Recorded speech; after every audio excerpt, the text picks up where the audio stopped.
Guys இந்த பாவக்காய் பார்த்தீங்களா, இது ஒன்றுமே பண்ண முடியாது, மார்க்கெட்டில் எங்கேயும் எடுக்க மாட்டாங்க. ஏன்னா இதே மாதிரி ஒரு பாவலை நான் விதை எடுத்து வச்சுட்டு அந்த விதையை ஒரு செடி மட்டும் நட்டேன். இந்த மாதிரி தான் பாவல் வருது. ஏன்னு சொல்லுங்கள், இது வந்துட்டு மரபணு மாற்றப்பட்டது, சேஞ்ச் பண்ணிட்டாங்க. ஓகே, அதாவது கார்பரேட் கை வைக்காத இடமே இல்லை, பல்லு வளர்க்குற கால்கேட்லேருந்து இந்த பாவக்காய் வரைக்கும். ஓகே, அப்போது இதிலிருந்து இனி விதை எடுத்து நட்டால் அந்த மாதிரி தான் வரும். ஓகே, இதில் விதை எடுக்க முடியாது, அவங்க கார்பரேட் ஒரு விதை கொடுப்பாங்க, அதை எடுத்து தான் நீங்கள் நட முடியும்.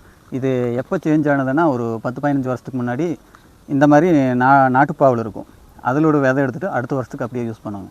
இப்போ என்ன ஆச்சுன்னா ஒரு பேக்கெட்டுக்கு வந்துட்டு 600லேருந்து 660 ரூபா, அல்ல சாரி 620 ரூபான்னு நினைக்கிறேன், அது வரைக்கும் கொடுத்து தான் ஒரு பேக்கெட் வாங்க முடியும். அதில் 200 விதை இருக்கும், அதில் வந்துட்டு 100 செடி தான் போட முடியும். ஓகே, டபுள் செடி போட்டால் 100 செடி. அப்போது சும்மா கிடைச்ச ஒரு விதையை அப்படியே யூஸ் பண்ணாமல் நிறைய காய் வருதுன்னு நம்பி மக்கள் ஒரு ஹைப்ரிட் நல்லா விவசாயம் செம்மையாக வரும்னு சொல்லி மாற்றினாங்க. இப்போ வந்துட்டு நாட்டுப்பாவலே கிடையாது, இப்போ காசு கொடுத்து தான் விதை வாங்கணும். இந்த பாவலுக்கு ஒரு டிசீஸ் இருக்கும், அதுக்கு கரெக்டாக மருந்து கடையில் ஒரு மருந்தும் இருக்கும், அந்த மருந்து அடித்தா தான் இதுக்கு க்யூர் ஆகும், இல்லைனா பாவல் போயிடும். ஓகே, முதல்ல சும்மா கொஞ்சம் சாண பவுட்ரு போட்டுட்டு கொஞ்சம் நினைப்பாங்க, சின்னதாக ஒரு லைட்டாக ஒரு மருந்து ஏதாச்சும் அடிப்பாங்க.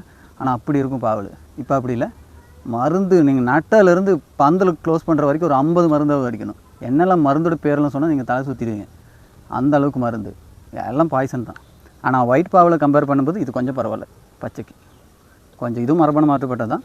ஆனால் அதுக்கு அடிக்கிற மருந்து இதுக்கு கொஞ்சம் பரவாயில்ல. ஆனால் கேரளாவில் இந்த பொருள் ரொம்ப போகாது, வெள்ளை தான் போகும். ஏன்னா நல்லது அவங்களுக்கு வேண்டாம். Okay, thank you.